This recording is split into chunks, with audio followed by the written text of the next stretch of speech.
ओम शांति। आज 24 सितंबर 2021 के साकार मधुर महावाक्य हैं। शुक्रिया दिवस पर हम प्यारे बाबा का शुक्रिया करते हैं जिन्होंने हमें कर्म और योग का बैलेंस सिखाया, जिससे हमें ब्लेसिंग्स प्राप्त हो सकें। तहे दिल से शुक्रिया करने पर शिकवे सारे समाप्त हो जाते हैं। आज ज़रूर चिंतन करें, बाबा ने हमें कितनी अच्छी बातें सिखाई जिन्हें प्रयोग करके दिल कहता है बाबा आपका शुक्रिया। आज की मधुर मुरली में बाबा इस पाठशाला का महत्व बता रहे हैं। बाबा ने कहा, मीठे बच्चे, ये पाठशाला है जहाँ आप श्री कृष्ण जैसा प्रिंस बनने के लिए पढ़ाई पढ़ते हो, और आपको पढ़ाने वाला स्वयं निराकार भगवान है। जब निराकार शिव बाबा ब्रह्मा तन के द्वारा भगवानुवाच शब्द बोलते हैं तो कई मनुष्य मूंझ जाते हैं। वो सोचते शायद ये ब्रह्मा ने बोला, लेकिन ये निराकार शिव बाबा बिना ब्रह्मा मुख के आधार के नहीं बोल सकते। वही आकर राजाओं का राजा, प्रिंस ऑफ प्रिंस बनाते हैं। भगवान कौन है, कब आते हैं, कैसे आते हैं, ये नई बात है जो हम इस पाठशाला में सीखते हैं। बिना राजयोग की पढ़ाई के हम मनुष्य से देवता नहीं बन सकते। श्री कृष्ण जैसा प्रिंस बनने के लिए, श्री नारायण बनने के लिए पढ़ना होगा। उसके लिए बाबा ज्ञान और योग सिखाते हैं। इस ब्रह्मा ने भी शिव बाबा से ही सीखा। जब ब्रह्मा बाबा के तन में शिव बाबा आते हैं, बच्चों को पढ़ाते हैं, तो बाबा ने कहा बच्चों के साथ साथ मैं भी सीखता हूँ, पढ़ता हूँ। करावनहार बाबा स्वयं कराते हैं, पढ़ाते हैं। ब्रह्मा भी राजयोग सीख कर श्री नारायण बना। जब श्री कृष्ण स्वयंवर होता है तो वही आत्मा श्री नारायण बन जाती है। किसी को भी ये नहीं कहना कि भक्ति छोड़ दो, ज्ञान समझ में आएगा, भक्ति आप ही छूट जाएगी। ब्रह्मा बाबा कहते मुझे भी किसी ने कहा नहीं, लेकिन ज्ञान समझ में आया तो गीता पढ़ना, भक्ति करना सब स्वतः ही छूट गया, क्योंकि सत्य गीता ज्ञान इस समय निराकार शिव बाबा हम सबको दे रहे हैं।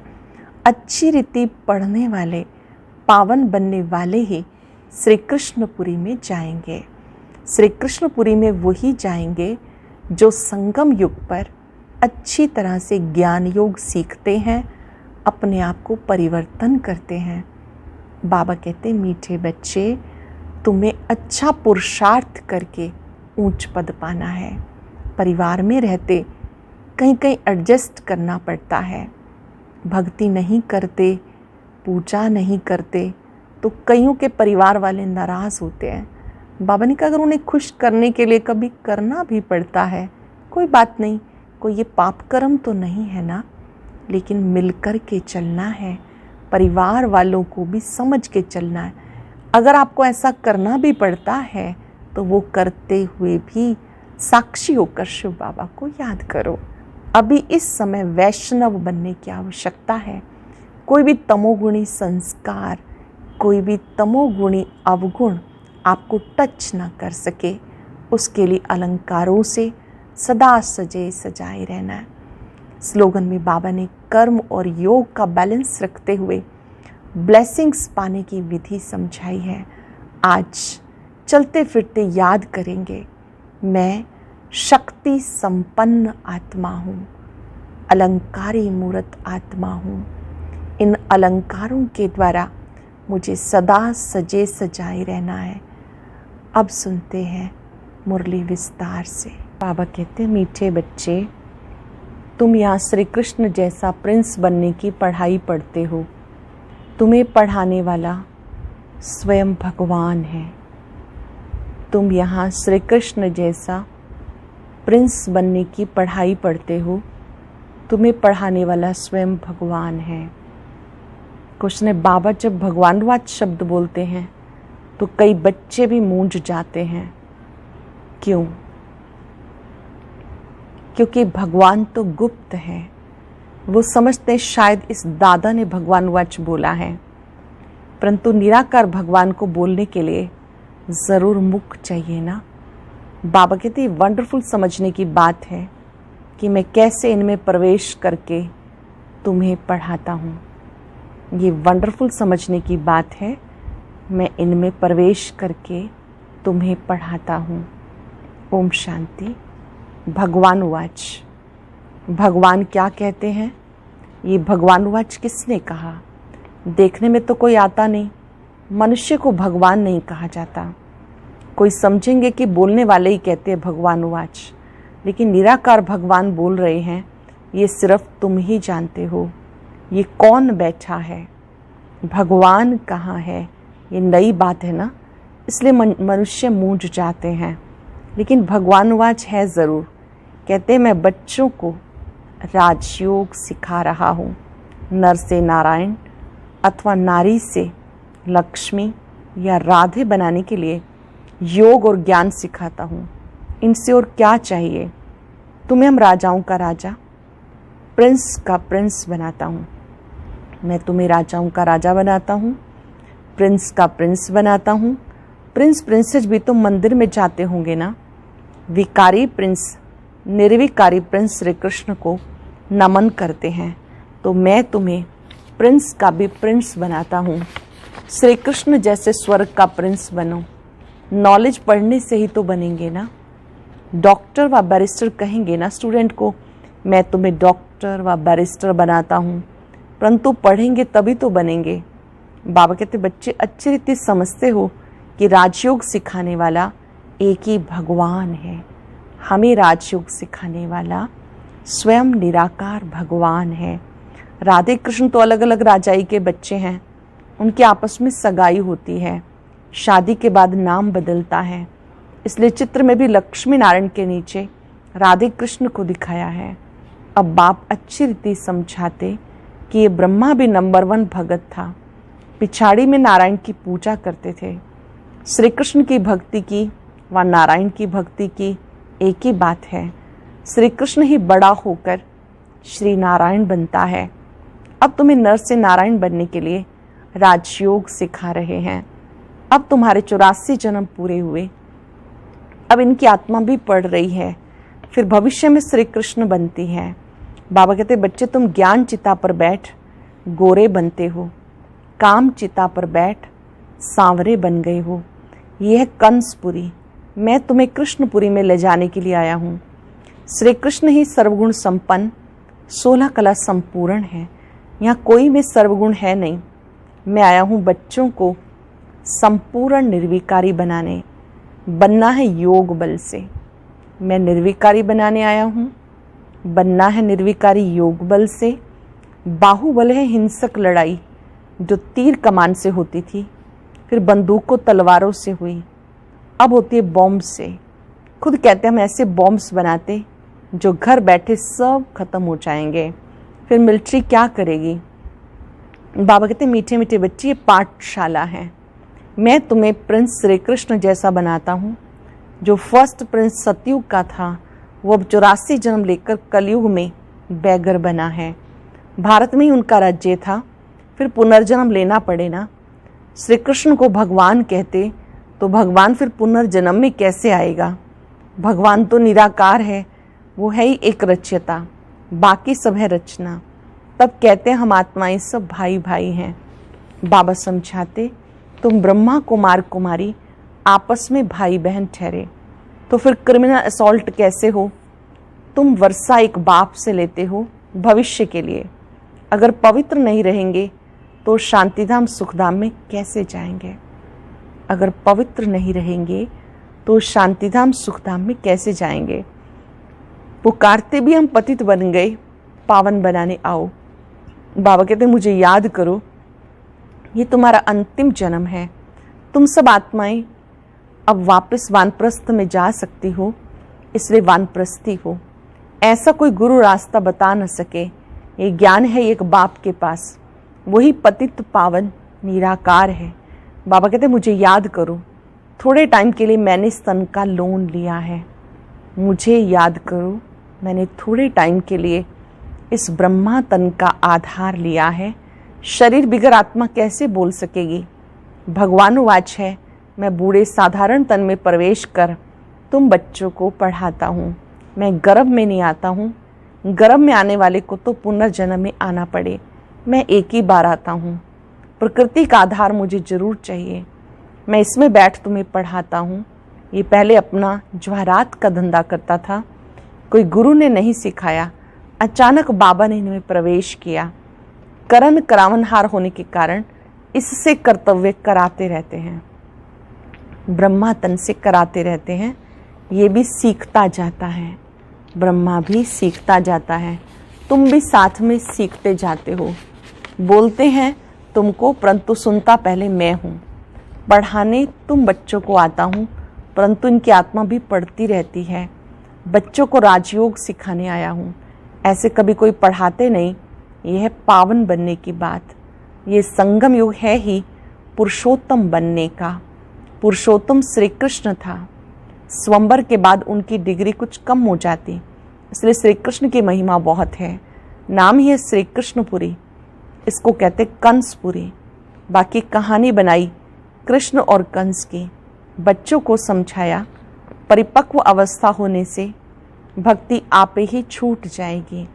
तुम कभी किसी को ऐसा नहीं कहना कि भक्ति ना करो, उनको ज्ञान देना है। बाप तुम्हें ज्ञान दे, स्वर्ग का प्रिंस बनाने आए हैं। श्री कृष्ण भी स्वर्ग का मालिक था, अब नहीं है, फिर से वो भी राजयोग द्वारा बन रहे हैं। तुम्हें भी पुरुषार्थ कर बाप को याद करना है। हेवन की स्थापना करने वाला हेवनली गॉड फादर, वही आकर नई सृष्टि रचते हैं। वह करेगा तब जब कलयुग पूरा होगा। सतयुग त्रेता में नहीं आते, कहते मैं कल्प कल्प संगम युग पर आता हूँ। उन्होंने कल्प अक्षर निकाल युगे युगे लिख दिया, तो भी 4 युग हैं, 5वां है ये संगम युग। अच्छा, फिर तो 5 अवतार मानो, परंतु इतने कचमच अवतार, परशुराम अवतार ये होते हैं क्या? ये सब है शास्त्रों की बातें। धर्म का नाम और भारत का नाम ही बदली कर दिया। हिंदू धर्म और हिंदुस्तान कह देते, भारत नाम क्यों बदलना चाहिए? यदा यदा ही धर्मस्य ग्लानिर्भवति भारत, उसमें भी भारत का अक्षर आता। बाबा समझाते, तुमने कोई एक जन्म थोड़ा ही भक्ति की, द्वापर से की है। भक्ति भी पहले अव्यभिचारी थी, सिर्फ शिव की ही भक्ति करते थे। जिस शिव बाबा ने भारत को स्वर्ग बनाया था, अब फिर स्वर्ग का मालिक बनाने आए हैं। तो पतित शरीर में बैठ बताते, मैं आता ही हूँ पतित शरीर में, पतित दुनिया में, पतितों को पावन बनाने के लिए। भक्ति मार्ग में फिर भी मेरे लिए बड़ा मंदिर बनाते। कितनी क्लियर बात है। इसमें बाबा की प्रवेशता हुई और गीता आदि पढ़ना छोड़ दिया, भक्ति छूट गई। अनायास ही तो छोड़ा, तुम्हें कोई ने कहा नहीं कि भक्ति नहीं करो। अब तुम बच्चों को बाबा समझाते, फिर से मैं तुम्हें कृष्णपुरी का मालिक बनाता हूँ। श्री कृष्ण की फिर 8 डायनेस्टी चलती हैं। कहेंगे पहले प्रिंस ऑफ सतयुग, फिर बनता है किंग ऑफ सतयुग। पहले वो प्रिंस है, प्रिंस के बाद फिर वो वहाँ का किंग बनता है। 8 पीढ़ी चलती हैं। उस समय तो दूसरी राजाई होती नहीं। अब बाबा कहते तुम बच्चे भी सतयुग के प्रिंस बनो। भक्ति में कोई सुख नहीं, ज्ञान से तुम स्वर्ग के मालिक बनते हो। कोई का बाप मर जाता, उनसे पूछा जाए तुम्हारा बाप कहाँ गया, कहेंगे स्वर्गवासी हुआ। समझते आत्मा और शरीर दोनों गए, लेकिन शरीर तो यहाँ ही छोड़ दिया, बाकी गई आत्मा। इसका मतलब पहले नरक में था, आत्मा शरीर छोड़ स्वर्ग में गई, फिर उसमें रोने की क्या दरकार है? स्वर्ग अब यहाँ है क्या? परंतु समझते नहीं, कह देते सब ईश्वर का हुक्म है। सुख दुख सब ईश्वर देता है, सब ईश्वर के रूप हैं। परंतु बाबा कहते मैं बच्चों को दुख कैसे दे सकता हूँ? बाप से बच्चे कभी दुख मांगते हैं क्या? बाप तो बच्चों को लायक बनाकर प्रॉपर्टी दे के जाते हैं। बाकी दुख तो हर एक को कर्मों के अनुसार मिलता। बाबा कहते बच्चे आदि कुछ नहीं मांगो, अब ये प्रॉपर्टी आदि सब खत्म होने वाली है, फिर तुम्हारे बच्चों को क्या मिलेगा? इतना समय ही नहीं जो तुम्हारी प्रॉपर्टी का बच्चा मालिक बन सके। बच्चा बड़ा हो तभी तो मालिक बने, परंतु इतना टाइम ही नहीं, विनाश सामने खड़ा है। मनुष्य कहते हैं कलयुग में जिन 40,000 वर्ष पड़े हैं, ये ब्रह्मा कुमार कुमारियाँ विनाश विनाश करते रहते हैं। कहानी है ना, शेर आया, आखिर आया और खा गया। सब समझते हैं थोड़ा थोड़ा काल आएगा, ये तो होता ही रहता, लेकिन तुम कहते हो ये महाकाल आया है। शिव बाबा कालों का काल आया हुआ है जो सब आत्माओं को वापस ले जाएंगे, तो शरीर तो ज़रूर छोड़ना पड़े। इसलिए बाबा कहते हैं योग से पवित्र बनो, आत्माओं को पवित्र बनाए, फिर वापस ले जाएंगे। पिछाड़ी में हाय हाय करके उठेंगे, फिर तुम कहेंगे टू लेट, क्योंकि लड़ाई शुरू हो जाएगी। फिर क्या करेंगे? भंबोर को आग लग जाती, फिर तो टू लेट हो जाता। इसलिए बाबा कहते बच्चे अब जल्दी जल्दी पुरुषार्थ करते जाओ। बाबा कोई जास्ती तकलीफ नहीं देते। बाबा को आकर कहते हैं बाबा अगर हम पूजा नहीं करते तो कहते हैं ये तो नास्तिक बन गया। बाबा राय देते साक्षी होकर बाबा की याद में रहो। थोड़ी थोड़ी पूजा बाहर से कर दो, एक होता दिल से करना, दूसरा होता राजी करने के लिए करना। अंदर में तुम्हें शिव बाबा को ही याद करना है। अगर परिवार की खुशी के लिए कर भी रहे हैं तो अंदर में शिव बाबा को याद करना है। अगर कोई तंग करते हैं तो पूजा कर दिखाओ, तो वो खुश हो जाएंगे। ये कोई पाप का काम नहीं है। बाबा तो बहुतों को कहते शादी आदि पर भी भले जाओ, दोनों तरफ तोड़ निभाना है। वहाँ भी सुनाते सुनाते कोई ना कोई को तीर लग जाएगा। युक्ति से चलना है। बाबा का फरमान है अब पतित नहीं बनना।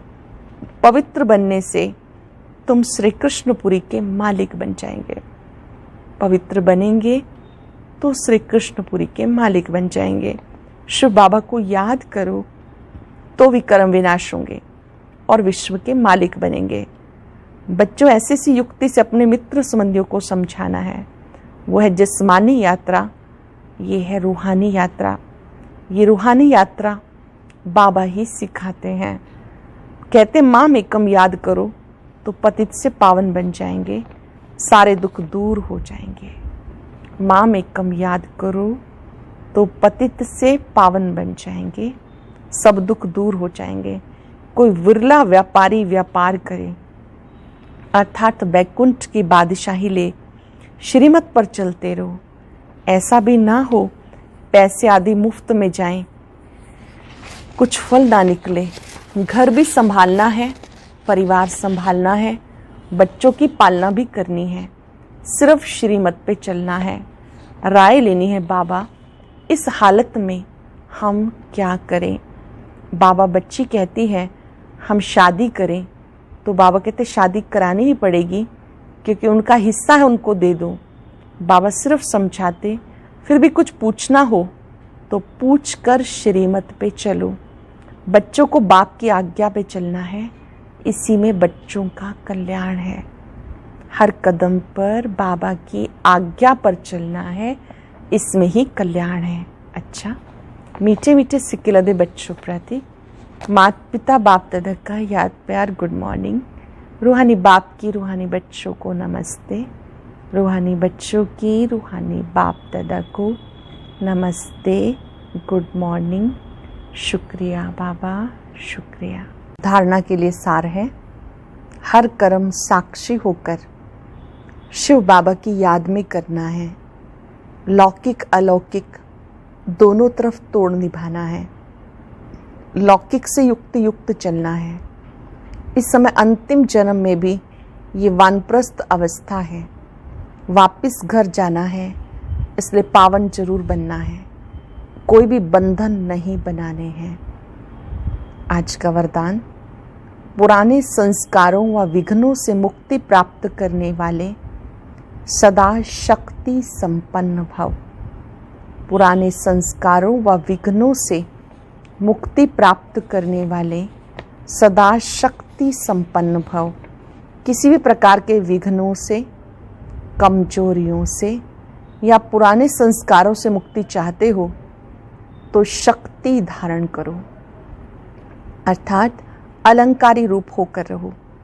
जो अलंकारों से सदा सजे सजाए रहते हैं वो भविष्य में विष्णुवंशी बनते हैं, लेकिन अभी वैष्णव बन जाते हैं। उन्हें कोई भी तमोगुणी संकल्प व संस्कार टच नहीं कर सकता। वो पुरानी दुनिया अथवा दुनिया की कोई भी वस्तु और व्यक्तियों से सहज किनारा कर लेते हैं। उन्हें कारणे अकारणे भी कोई टच नहीं कर सकता। ऐसी आत्माओं को कारणे अकारणे भी कोई टच नहीं कर सकता। कोई तमोगुणी संस्कार संकल्प उन्हें छू भी नहीं सकता। इसके लिए सदा अलंकारी रूप होकर रहो। जो अलंकार हैं, शंख, चक्र, गदा, पद्म, उनका अर्थ समझते हुए उनसे अलंकृत होकर रहो। स्लोगन है, हर समय हर कर्म में बैलेंस रखना ही सबकी ब्लेसिंग्स प्राप्त करने का साधन है। बैलेंस से ब्लेसिंग्स स्वतः ही प्राप्त होती हैं। आज चलते फिरते याद रखना है, मैं शक्ति संपन्न आत्मा हूँ, अलंकारी मूर्त आत्मा हूँ। और आज एक बहुत अच्छी वीडियो अपलोड की गई है जिसमें पूरी दिनचर्या के लिए बताया गया है कि बाबा को कब और किस समय किस विधि से याद करना होता है। सभी भाई बहनें जरूर सुनें।